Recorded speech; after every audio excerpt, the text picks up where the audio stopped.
আচ্ছা বলুন তো, যদি আকাশে একদিন একটা তারা হঠাৎ করে ভেঙে পড়ে যায়, তখন কি হতে পারে? কেউ হয়তো বলবে, এ তো নিছক কল্পনা। কিন্তু কল্পনাই তো সুকুমার রায়ের জগৎ, যেখানে বিজ্ঞানের সঙ্গে মিশে থাকে রসবোধ আর পাগলামি। আজ আমরা শুনব তারই এক অদ্ভুতুড়ে গল্প, ভাঙা তারা। এক তারা হঠাৎ ভেঙে পড়ল, আর শুরু হলো এক মজার, অবাস্তব অভিযান। চলুন ঢুকে পড়ি এই আজব জগতে। মাতারিকি আকাশের পরী।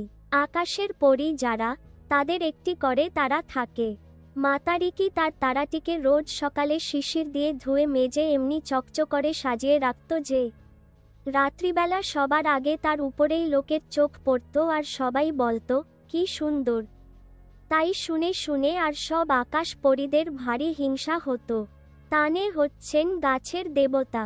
তিনি গাছে গাছে রস জোগাতেন, ডালে ডালে ফুল ফোটাতেন আর গাছের সবুজ তাজা পাতার দিকে অবাক হয়ে ভাবতেন, এ জিনিস দেখলে পরে আর কিছুর পানে লোকে ফিরেও চাইবে না। কিন্তু লোকেরা গাছের উপর দিয়ে বারবার কেবল মাতারিকির তারা দেখত আর কেবল তার কথাই বলতো। তানের বড় রাগ হলো। সে বলল, আচ্ছা, তারার আলো আর কতদিন? দুদিন বাদেই ঝাপসা হয়ে আসবে, কিন্তু যতদিন যায় তারা ততই উজ্জ্বল আর ততই সুন্দর হয়, আর সবাই তার দিকে ততই বেশি করে তাকায়। একদিন অন্ধকার রাত্রে যখন সবাই ঘুমের ঘোরে স্বপ্ন দেখছে, তখন তানে চুপি চুপি দুজন আকাশ পরীর কানে কানে বলল, এসো ভাই, আমরা সবাই মিলে মাতারিকিকে মেরে তারাটাকে পেড়ে আনি। পরীরা বলল, চুপ চুপ, মাতারিকি জেগে আছেন। পূর্ণিমার জোছনা রাতে আলোয় শুয়ে মাতারিকির চোখ যখন আপনা হতে ঢুলে আসবে, সেই সময়ে আবার এসো। এসব কথা কেউ শুনল না, শুনল খালি জলের রাজার ছোট্ট একটি মেয়ে। রাজার মেয়ে রাত্রি হলেই সেই তারাটির ছায়া নিয়ে খেলতে খেলতে জলের নিচে ঘুমিয়ে পড়ত আর মাতারিকির স্বপ্ন দেখত। দুষ্ট পরীর কথা শুনে তার দু চোখ ভরে জল আসলো। এমন সময় দক্ষিণ হাওয়া আপন মনে গুনগুনিয়ে জলের ধারে এসে পড়ল। রাজার মেয়ে আস্তে আস্তে ডাকতে লাগল, দক্ষিণ হাওয়া শুনেছ, ওরা মাতারিকিকে মারতে চায়। শুনে দক্ষিণ হাওয়া হায় হায় করে কেঁদে উঠল। রাজার মেয়ে বলল, চুপ চুপ, এখন উপায় কি বলো তো? তখন তারা দুজনে পরামর্শ করল যে মাতারিকিকে জানাতে হবে সে যেন পূর্ণিমার রাতে জেগে থাকে।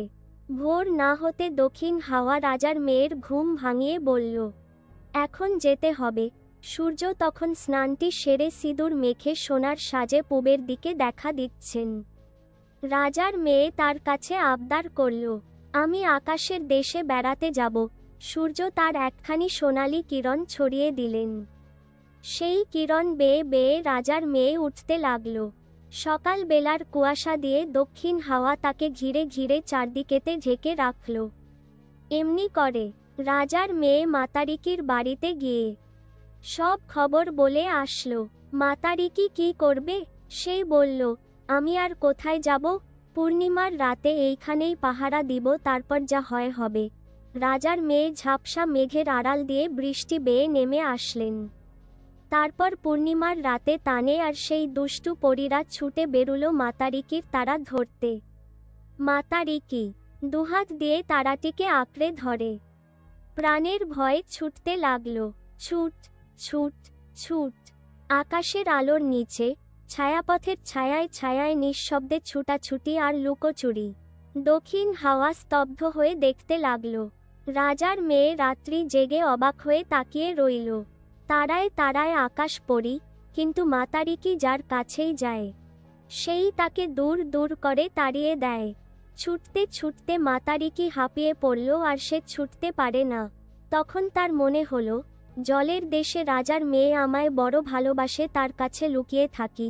মাতারিকি ঝুপ করে জলে পড়েই ডুব ডুব ডুব একেবারে জলের তলায় ঠান্ডা কালো ছায়ার নিচে লুকিয়ে রইল। রাজার মেয়ে অমনি তাকে শেওলায় ঢেকে আড়াল করল। সবাই তখন খুঁজে সারা, কোথায় গেল কোথায় গেল? একজন পরী বলে উঠল, ওই ওখানে জলের নিচে। তানে বললেন, বটে, মাতাবিকিকে লুকিয়ে রেখেছ কে? রাজার মেয়ের বুকের মধ্যে দূর দূর করে কেঁপে উঠল, কিন্তু সে কোনো কথা বলল না। তখন তানে বলল, আচ্ছা দাঁড়াও, আমি এর উপায় করছি। তখন সে জলের ধারে নেমে এসে হাজার গাছের শিকড় মেলে শো শো করে জল টানতে লাগল। তখন মাতারিকি জল ঝেড়ে উঠে আসলো।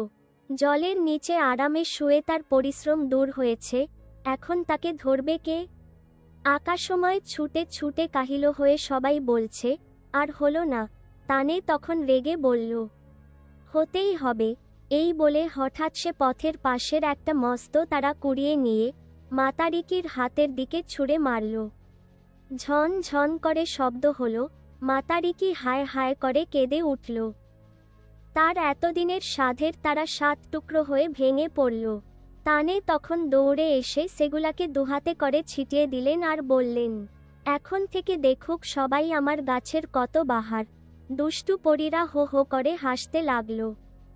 এখনও যদি দক্ষিণ হাওয়ার দেশে যাও, দেখবে সেই ভাঙা তারার 7টি টুকরো আকাশের একই জায়গায় ঝিকমিক করে জ্বলছে। ঘুমের আগে রাজার মেয়ে এখনও তার ছায়ার সঙ্গে খেলা করে। আর জোছনা রাতে দক্ষিণ হাওয়ায় মাতারিকির দীর্ঘ নিঃশ্বাস শোনা যায়।